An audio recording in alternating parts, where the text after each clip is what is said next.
लाल की जय। सियावर रामचंद्र की जय। श्रीमद् सद्गुरु सरकार की जय।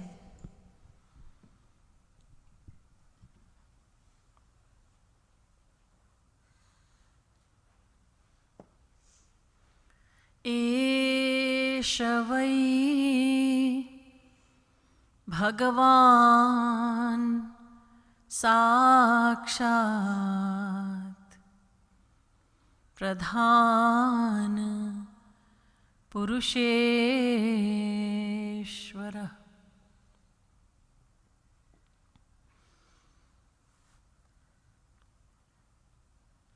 गुरुर्ब्रह्मा गुरुर्विष्णुर् गुरुर्देवो महेश्वरः। गुरुः साक्षात् परब्रह्म तस्मै श्री गुरवे नमः। भ्रातस्तिष्ठतले तले विटपिनां ग्रामेषु भिक्षामट स्वच्छन्दं पिबयामुनं जलमलं चिरैः सुकन्थां कुरु। सम्मानं कलयाति घोरगरलं नीचापमानं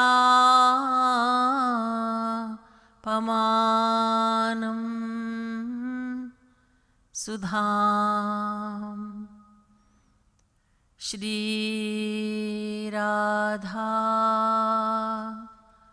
मुरलीधरौ भज सखे वृन्दावनं मा त्यज। नमः कमलना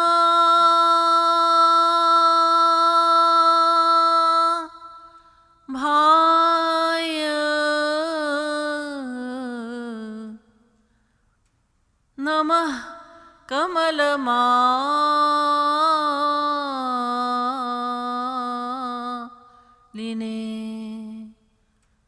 नमः कमलपादाय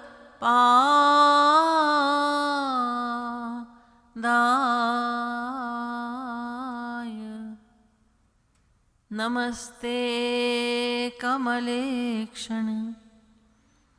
यो ब्रह्माणं विदधाति पूर्वं यो वै वेदांश्च प्रहिणोति तस्मै तग्वं हा देवमात्मबुद्धिप्रकाशं मुमुक्षुर्वै शरणमहं प्रपद्ये।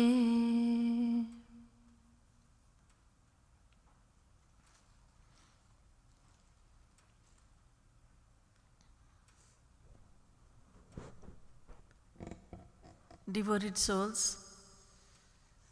God, His names, His glory, His pastimes, His saints, and His abode are all one. They all have the same powers. By doing Roop Dhyan of any one of these, we can attain God realization. So let's chant Jai Jai Shama, Jai Jai Sham. All glory to Radha and all glory to Shri Krishna. Jai Jai Shri Vrindavan Dham. All glory to the divine abode Vrindavan.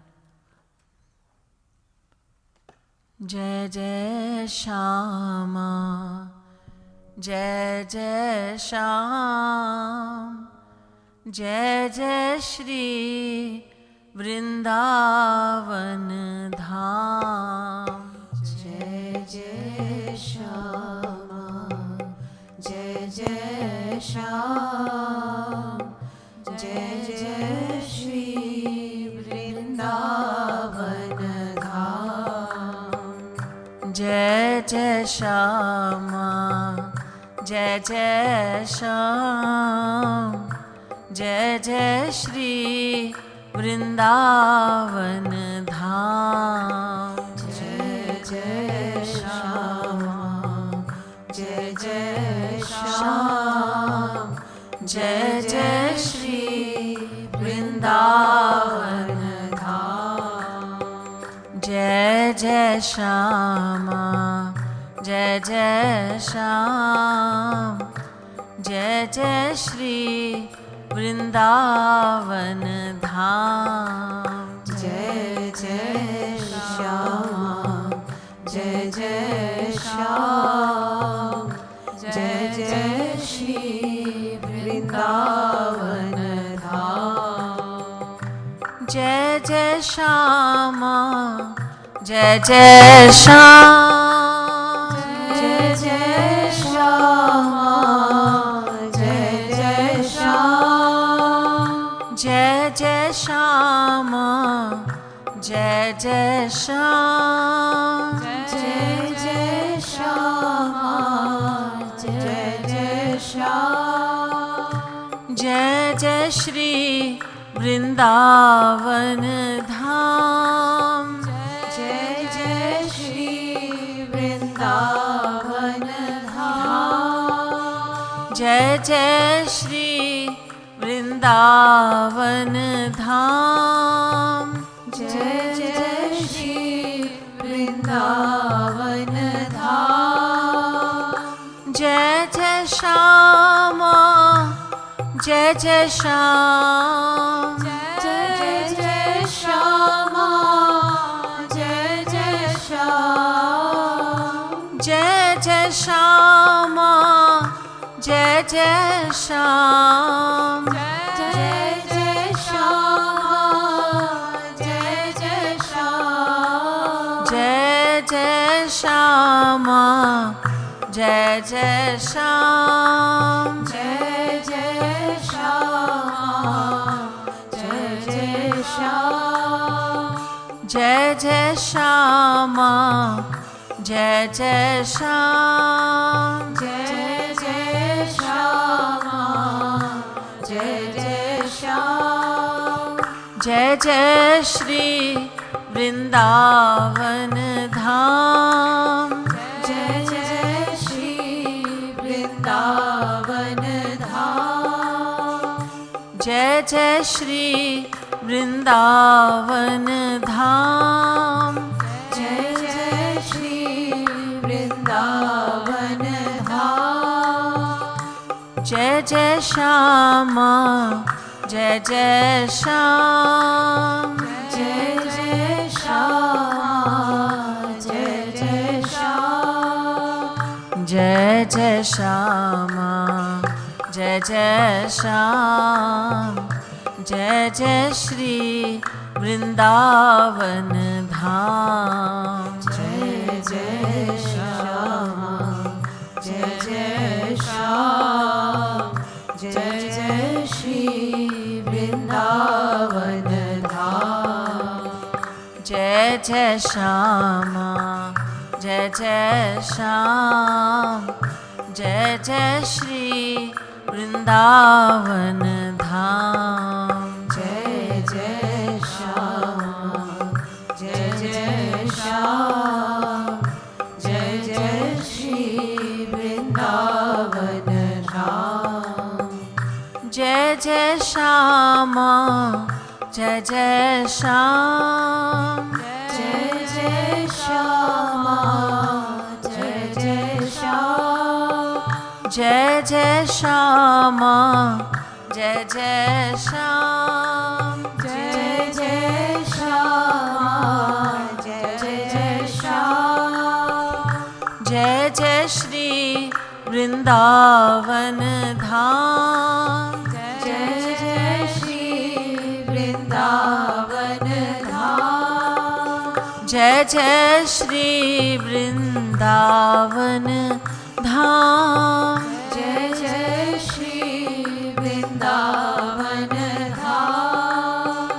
जय जय श्यामा जय जय श्याम जय जय श्री वृंदावन धाम जय जय श्यामा जय जय श्याम जय जय श्री वृंदावन धाम जय जय श्री वृंदावन धाम जय जय श्री वृंदावन धाम जय जय श्यामा जय जय श्याम जय जय श्री वृंदावन धाम जय जय श्यामा जय जय श्याम जय जय Shri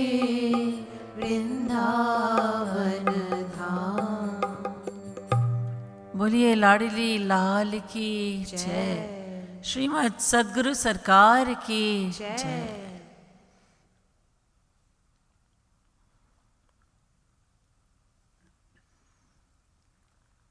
Devotional listeners, I now humbly request your full attention. Today's topic is 6 characteristics of self-surrender. Surrender means to give our mind and our heart to God. But we want to know, am I surrendering myself properly? I would like some explanation. What are some of the concepts? What are some of the things I should look out for to decide whether or not I'm surrendered? Or what do I need to do further to make sure that I am surrendering myself to God and Guru? So in Paramatma Sandarbha, Jeev Goswami Ji has told us about 6 characteristics of self-surrender. In his words, Anukulyasya sankalpah pratikulyasya varjanam rakshishyatiti vishwaso goptritve varnantatha atmanikshepakarpanye shadvidha sharanagati.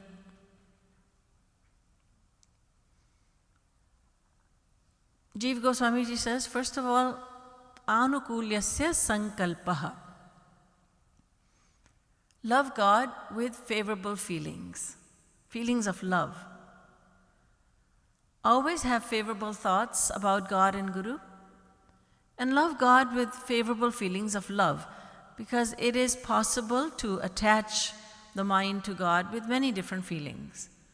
Kamam, krodham, bhayam, sneham, aikyam, sauhardam evacha, nityam harau vidadhato, yanti tanmayatan hite. The Bhagavad Puran says that you can attach your mind to God with anger, with lust, kamam, lust, krodham, anger, kamam, krodham, bhayam, through fear, or with favorable feelings of friendship. So, although we can attach our mind to God in many different ways, but it has been told to us that we should surrender our mind to God with favorable feelings of love. The gopis attached their minds to Sri Krishna with feelings of love and adoration. They adored him. And they attached their minds to him with lustful feelings. They saw him to be a very handsome young man, a boy. He was very small, but he could increase his age. He would look much older than he was whenever he wanted. A gopi said to Yashoda, Yashoda, don't think that I'm making these stories up. He actually did come to my house, and he went into the store where I store all the butter and chach and so on, and he climbed up. He reached way up to the top shelf, and Yashoda said, but that's impossible, he's so small. The gopi said, whenever he wants, he becomes tall. Whenever he wants, he becomes short. Whenever he wants, he becomes very young. Whenever he wants, he becomes much older. So the gopis saw him as an extremely handsome boy, a handsome young man, and so they fell in love with him. Kans attached his mind to Sri Krishna with feelings of fear. He couldn't see anything but Sri Krishna. He couldn't see anyone. He didn't see his servants who had come to serve him. He saw Sri Krishna. He couldn't see the food that they were serving him. He saw Sri Krishna only. He couldn't see the clothes that were being brought to him, his royal robes. He saw only Sri Krishna. He had so much fear for he was so afraid of Sri Krishna that he saw him everywhere. Sarvam kalvidam Brahma. Shishupal attached his mind to Sri Krishna with feelings of hatred. So many, many devotees have attached their minds to Bhagwan Sri Ram and Bhagwan Sri Krishna with many different feelings. But for us, it has been advised that we should have favorable feelings of love and adoration for Sri Krishna. The adverse feelings of hatred and fear and so on, to have these feelings, there have to be two conditions that are fulfilled. Number one, you have to be living in the lifetime when Bhagwan descends to earth. You have to be on earth at that time. Secondly, you have to have the same powers as the Supreme Lord himself. Hiranyakashipu had feelings of hatred toward Bhagwan. Hiranyakashipu was as strong as God was. He had all the powers of God. So he was on an equal footing with God. It's not that just anyone can attach their mind to God with fear and hatred and then attain God. That's impossible. So it has been advised that anukulyasya sankalpaha.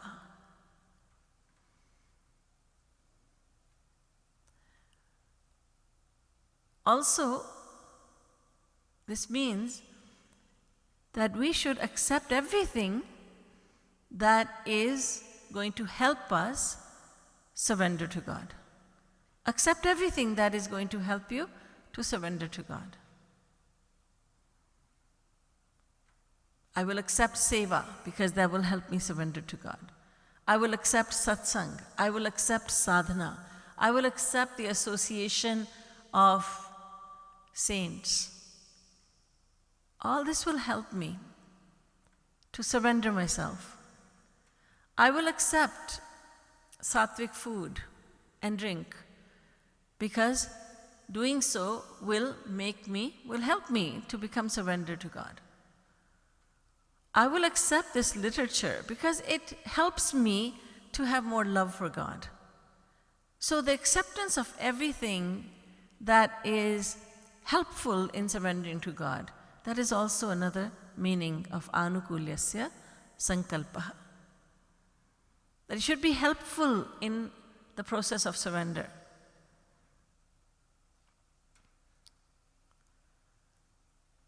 And next, pratikulyasya varjanam. Do not have unfavorable thoughts about God and Guru. Now, at first sight, we are likely to think that that Jiva Goswamiji is being redundant. He has already said, have favorable feelings. Don't have any doubts. That's another meaning of anukulyasya sankalpaha. Do not ever have doubts about God and Guru. Do not think, why does he do what he does? His works are works of yoga maya. With our mind, which is controlled by maya, we simply cannot comprehend the divine actions of God and Guru. So always be anukul, always have favorable thoughts about God and Guru. If something doesn't make sense, it's because the mind is not capable of understanding this. But God and Guru are doing things that are totally against worldly conventions. What is considered to be very, very wrong in the world, God is doing that. His saints are doing that. That doesn't make sense to me. Yes, to a limited material mind, the divine actions of God and godly saints do not make sense. But they do not follow, and they do not have to follow the conventions of the world. They do not have to obey the laws of the Vedas. Someone who has attained God realization, a saint, he steps on the Vedas. He doesn't have to obey the laws of the conventions of the Vedas, the instructions of the Vedas. He has gone beyond them. Now the Vedas bow to him. The Vedas do namaskar to him. He does not have to do namaskar to the Vedas. He is greater than the Vedas. So he could step on them, and it's not a sin for him. For anyone else, for someone who's controlled by Maya, that is a sin. To walk on the Vedas, to step on them, that is a sin. But not so for even a godly saint, what to speak of God himself. What is sinful for a worldly person is not sinful for a saint. What is wrong, what is considered to be wrong in our eyes, in a worldly person, this is a wrong action. That is a divine action when it is performed by God who comes down to earth and by godly saints, God realized ones. So, anukulyasya sankalpa, always have favorable thoughts about God and godly saints. And then number 2, pratikulyasya varjanam, do not ever have unfavorable thoughts about them. This seems to be redundant, but it is not. If at some point you cannot have favorable thoughts, at least don't have unfavorable thoughts. Just remain neutral. Have no feelings, neither here nor there. I'll just be neutral. I will not have adverse feelings. If I cannot be favorable, I will not be unfavorable either.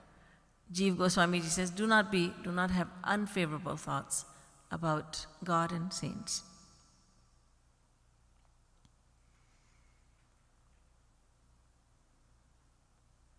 Number 3,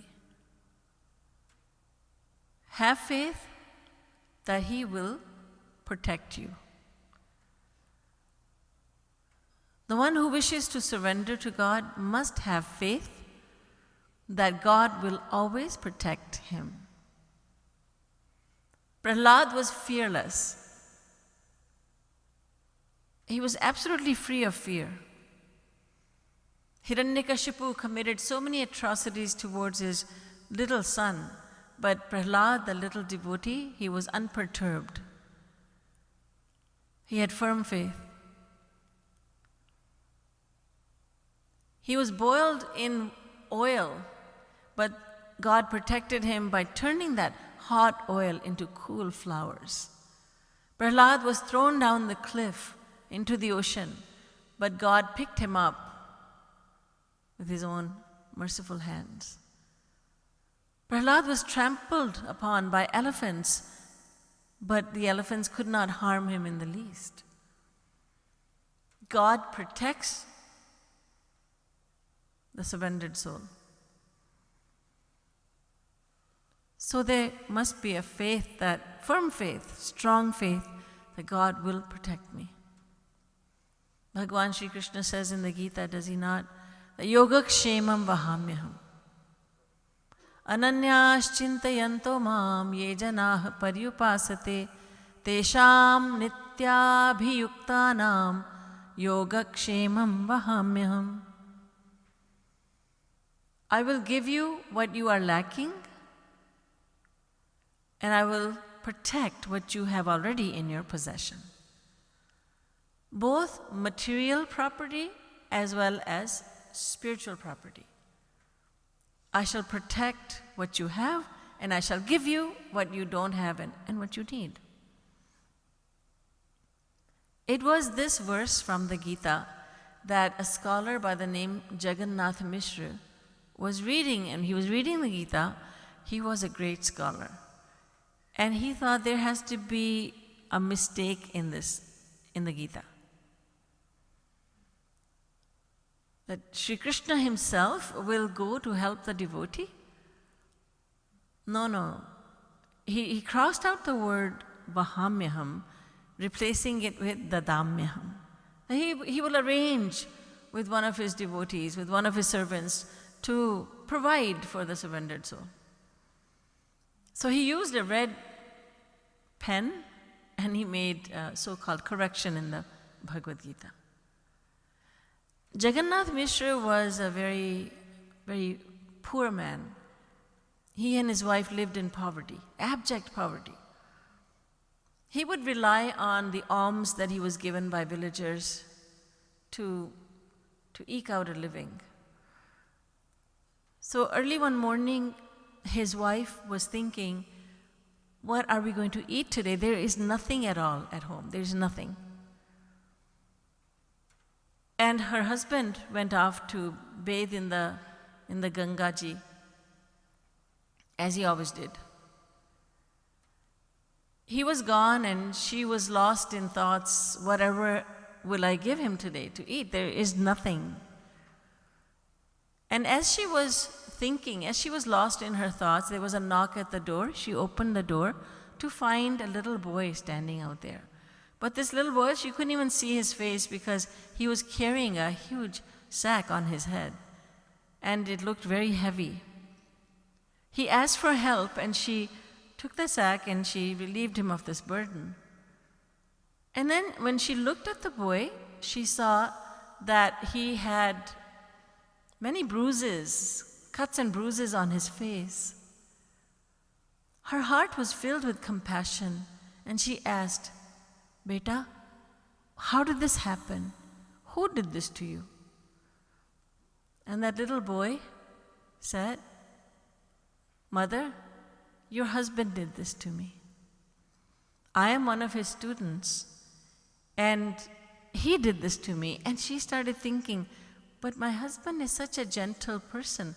He doesn't go around beating boys, beating children. Whatever came over him? Has he gone out of his mind? And the boy said your husband has sent this with me. And then he left. And that boy was none other than Sri Krishna himself, who had come in the form of a little boy to deliver food stuff to his devotees. So Jagannath Mishra's wife took the sack inside, opened it, and she was surprised to see so much food stuff. There was flour, there were lentils, there were fruits, vegetables. So much grocery, so much produce, so many grains, so many lentils. And she thought, oh, he has provided, he has arranged for food. But why did he beat this little boy? I'm waiting for him to get home, and I will tell him a thing or two. When her husband came home, she didn't say anything else, but she just said, "Why did you beat that little boy?" He had no idea, and he asked, "Which little boy?" "That little boy, your student, with whom you have sent all this." "All what?" "All this food stuff." "I didn't send any food stuff with any little boy, and I don't beat my students. I didn't do that. What are you talking about?" And she thought, oh, my husband has lost his mind. And he's thinking, my wife, poor wife, she has finally lost her mind. She's gone crazy. I don't know what she's talking about. Where did this all come from? They were both arguing with one another, and suddenly, with Sri Krishna's grace, Jagannath Mishra, the scholar, came to understand everything. And he started crying. He started wailing, saying, "Oh, my Lord, forgive me, "Oh Krishna, forgive me. I found fault with your Gita. How arrogant I was. How arrogant I am. What a sin I have committed by finding fault with your words. I had my doubts that you, the Supreme Lord, you would not go personally to help a devotee. But today, you personally delivered all this food stuff, knowing that there was nothing to eat at home." Jagannath Mishra begged for forgiveness from Sri Krishna. And then fully accepted that God does personally help the devotee by giving him what he is lacking and by protecting what he already has in his possession, both materialistically speaking and spiritually speaking.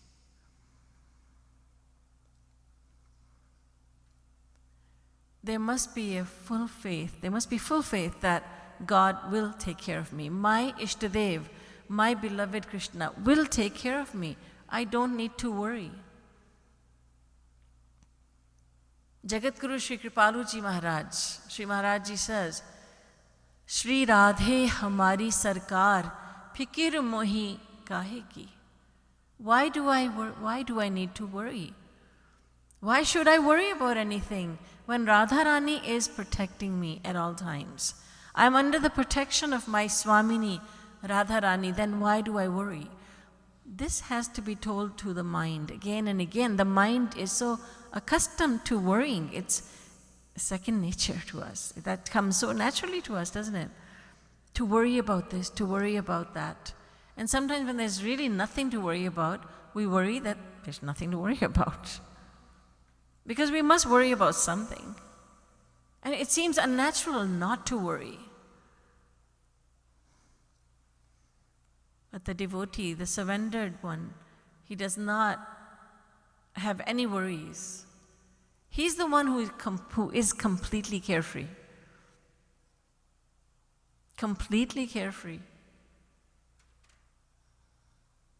He thinks about the worst case scenario and he accepts it. He's already accepted it. There are no shocks for him. And when the worst case scenario, even that is a grace of Sri Krishna. He has full faith in that. Then even if the worst thing possible happens to me, it is His grace. He has given me that because He is gracing me. Because He will always protect me.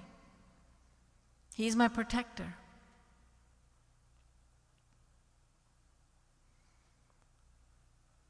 And next, He is my guardian. He will protect me. He will always protect me, and He is protecting me at present. He is my guardian. He is my protector. Ajgar kare na chakari, panchi kare na kam. Does a snake have a job, and that's how the snake is able to survive? Now, these creatures don't have jobs. Ajgar kare na chakari, panchi kare na kam. These animals, these creatures, birds and a bird, a snake, they don't have a job, they don't earn money, but God takes care of them.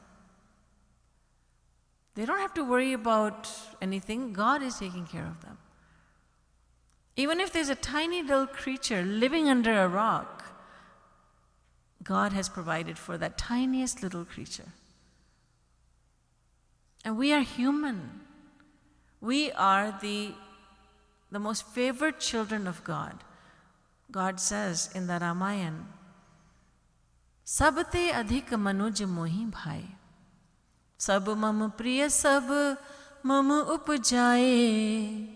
Sabte adhik manuj mohi bhai. All living creatures are my children, says God. But out of all the creatures, all of my children, I love my human children the most. Seeing that He is providing for insects, worms, animals, birds, He's providing for all these creatures, why would He not provide for me? Why do I worry? Why should I worry?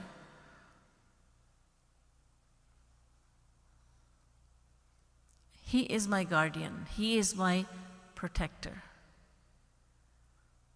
I don't understand his ways, and I am not able to. I cannot understand his ways, and I will not try to do that.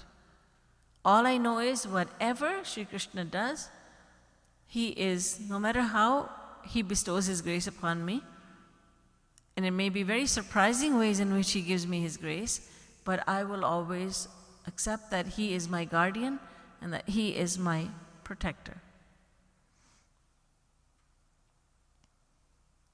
A child often thinks its mother to be an enemy. Sometimes the mother is very good in the eyes of the child. When she's giving the child a gift or candy, something that the child wants, the mother is giving that to him, so the child thinks, my mommy is the best. She's wonderful. And then the child says, I love you, mommy. But sometimes the mother's love is manifested in a different way. She shows her love by snatching the candy away and by scolding that child. You're going to ruin your teeth. You can't have this much chocolate. Oh yes, I know this is Halloween candy, but you can't be eating all of it. You've got to save some for later. But if the child insists, she will scold him, she will hide the candy, and then the child thinks, my mommy is so terrible. And then the naive child says, I hate you, mommy. And if the mother is naive, she'll say, oh, I don't want my kid to hate me. Here you go, beta. Here's all the candy. But if she's intelligent, she will not be impacted by those words, the words of her naive child. So we also think that when God is giving us something that we want, God is so good, so good. I have so much faith in God. God is so good. When He's snatching what we desire, when He's snatching it from us, something that's dear to us, whether it's a family member or money or anything else that we are attached to, then we find fault with God. Oh, He's terrible. He's merciless. He's cruel. And the faith goes down. Our faith tends to be like a yo-yo, sometimes up, sometimes down, sometimes up, depending on whether God is giving us what we need or taking things away from us. Our faith is based on what He gives to us. But true faith is that which is always strong, no matter what is going on in life. Once it is understood that by default everything God gives me is a sign of His grace, then we don't have to do any thinking.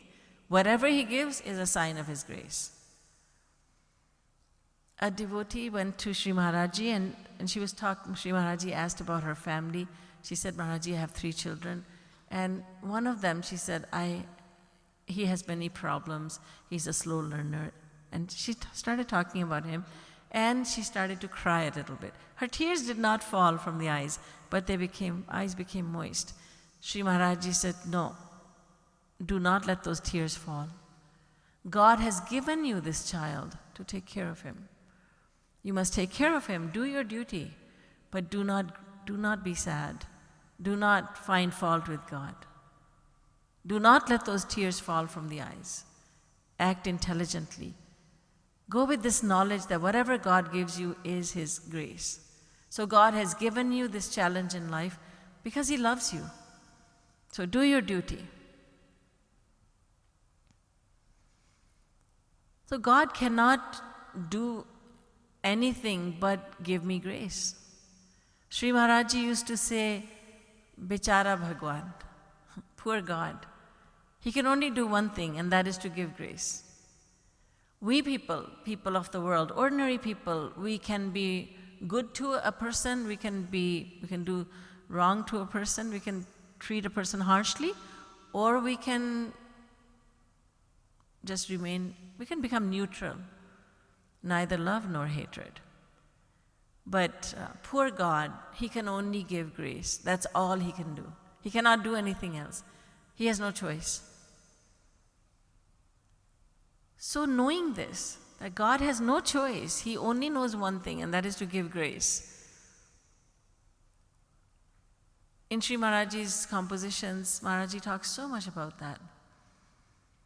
O Radharani, your body is made of nothing but grace. There is nothing in your mind but thoughts of grace, how to grace individual souls. That's what you're thinking about 24 hours a day. It is all that God thinks about. So,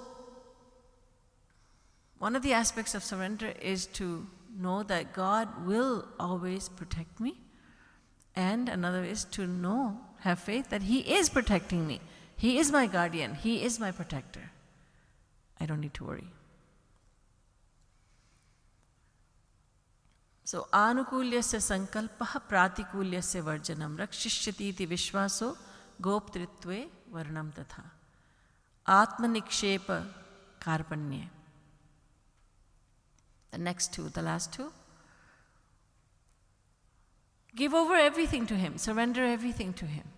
Don't hold anything back. In the ancient times, we have saintly kings, like one of Bhagwan Ram's ancestors, Raghu, King Raghu. He performed a yajna, and this yajna is so austere that the one who is performing the yajna, one who is performing the Vedic ceremony, must give away every single thing that he has in his possession. So he gave everything away. All the gold, all the silk and satin, and the king's wife, the queen had nothing left. Everything was given away. All the golden platters and glasses, all the dishes made of gold and silver, they were all given away. And the king was eating from earthen bowl and earthen plate. Give everything, give everything, surrender everything to God. Surrender everything. When we surrender everything, then God gives us all His property. If we surrender 50%, then He gives us 50% of what He has. So, one of the concepts in surrender, one of the characteristics of surrender is to not hold anything back. Sometimes trying to make the devotees understand this concept, Maharaji would say from time to time, give everything you have in your purse right now. Now remember, in India, it's really, people carry more cash. Over here, people would have to give their credit cards away. But Sri Maharaji would say, whatever you have in your purse, in your bag, give it all away. Give it, put it over here. Donate it, give it as charity. And everybody did that happily because Sri Maharaji trained everyone so well. It was a pleasure. It was a pleasure to give. Sri Maharaji has emphasized this so much.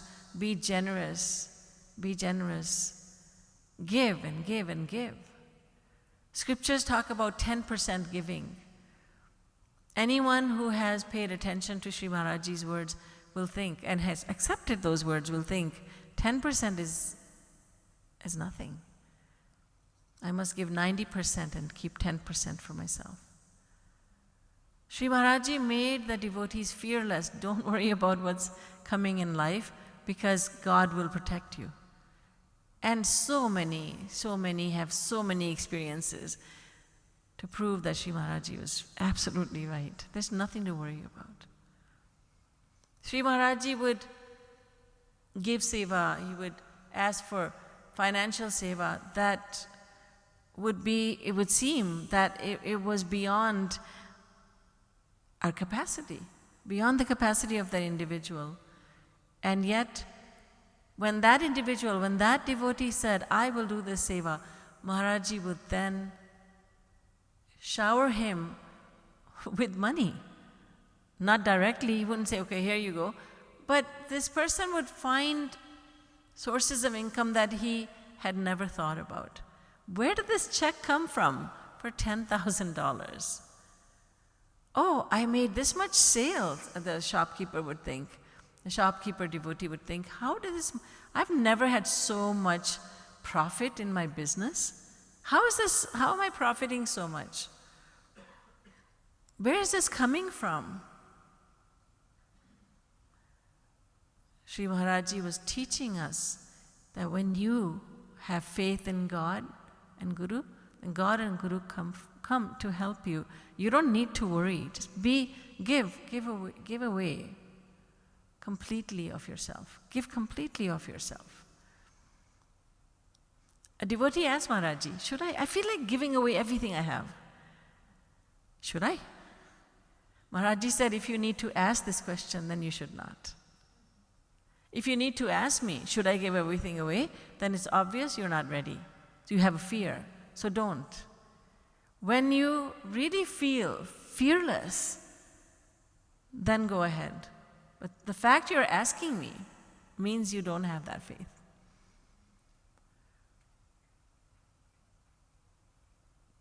Give completely of yourself. Tan, man, dhan. Physically, financially, mentally. They should mean not even the slightest little lack in self-surrender. Yada hyevaisha etasminnu dharmantarang kurute athatasya bhayam bhavati. Taittiriya Upanishad. God will not give His complete grace if there is a slightest little lack in your self-surrender, say the Vedas. So give completely of yourself. And finally, even after giving everything away, you should not have the slightest bit of pride. Oh, I have given everything away. Not even the smallest little pride of having given everything. There was a devotee who lives very close to Mangar. And in the town called Kunda, Harnamganj, Kunda. And his friends and neighbors, they said, oh, we've heard that you have given everything to your Guru. And he said, no, you heard it wrongly. No, I haven't given him everything. He has given me his everything. You heard it wrongly. I haven't given him my everything. He has given me his everything. So it's in fact God and Guru who give everything away to us.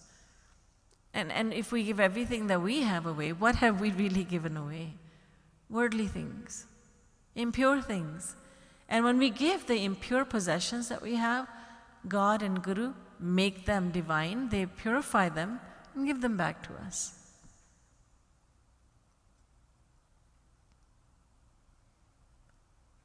So to not have, and even after giving everything away, there should not be the slightest little pride that I have given away everything. The thought never crosses the mind that I've given anything. It wasn't mine to begin with. We say in words, it's not mine, it's the gift of God, God gave it to me. But if God were to take it away, we would protest. Our level of self-surrender is not there yet, it's not a high level, it's a small level, ordinary level. So we would protest. How could God do this to me? The neighbor is prospering and whatever I had, it's all gone. How could God do this to me? Not even the slightest doubt in God, not even the slightest feeling that I have given everything I had. Never. There was a king who one day when he went to do his duties and he went to the court, he felt very detached from the world. He had been feeling that way for a while. But that particular day he said, I don't want to be a king, I don't want any of this. I just want to go to the woods, I want to go and practice devotion to God. I don't want any of this. So he felt so detached from everything that he left his kingdom, he left his family, he left everything and everyone and walked away with the clothes that he was wearing. And there he sought out a holy man and said, Guruji, O Holy One, Holy Sir, I wish to accept you as my Guru.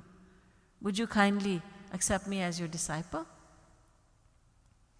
And the holy man said, first renounce everything, then come back to me. The king went away, and very quickly he decided that the saint was talking about, the holy man was talking about the golden ornaments, his crown on his head, and so many golden ornaments and the royal robes. He discarded them. He wore very simple clothes and went back to the holy man and said, Guruji, I am here. I have renounced everything. Kindly accept me. The Holy One said, I told you to renounce everything, then come to me. Did I not say this to you? The king was puzzled. He went away and he thought, whatever does he mean? Then he thought and thought and he thought, well, I think what he means is I should discard all my clothing. I wasn't doing it because of modesty, but that's what he wants me to do. So he discarded all clothing and he went back to the saint. And again he requested to be accepted as a disciple, but the saint said, now you are wearing out my patience. I told you twice already to renounce everything and you haven't done it. And the king thought, whatever does he mean by saying this? And he could not think of anything else. And he thought and thought, and then he decided that life was not worth living. He said, if I'm not going to be accepted by my Guru, then I may as well give up this body. He sat under a tree and he started meditating on his Guru. He accepted the holy man as his Guru. He started meditating on his Guru, and he did not eat anything, he didn't drink water, he didn't take rest, nothing. He just kept meditating. A few days passed, and the holy man came to the king and said, O king, open your eyes, I have come. The king did not identify himself as being a king anymore, so he didn't react. Then the holy man said, O Tyagi, Vairagi, open your eyes. In other words, you have renounced everything. You're a renunciate. Open your eyes. But now the king had given up the pride of being a renunciate. He did not open his eyes. Then, for the third time, the saint said, my dear disciple, open your eyes. And finally, the king opened his eyes. The Guru accepted the disciple.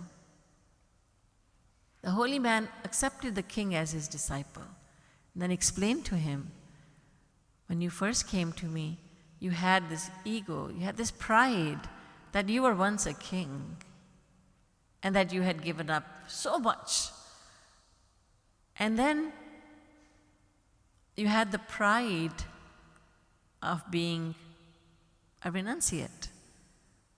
But now you have lost the pride of having renounced everything. So I will now accept you.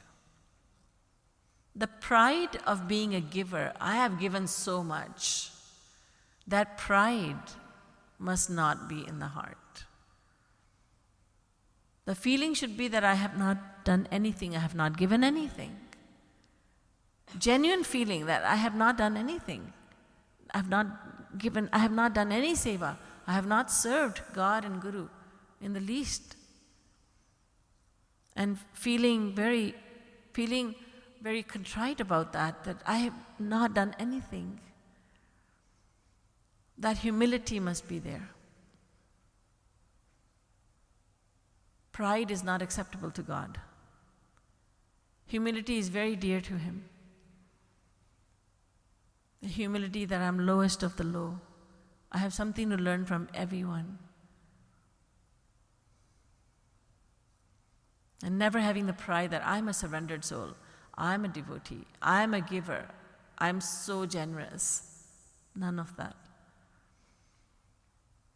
So even after having given everything up, even after having given everything to God and Guru, Yet there should not be the least bit of pride of having given everything.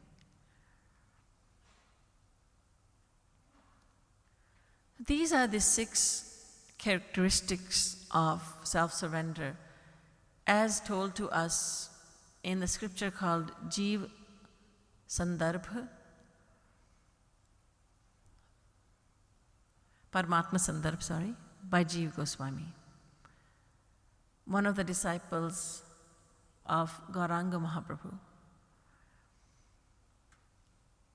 These characteristics are very important for us to keep in mind.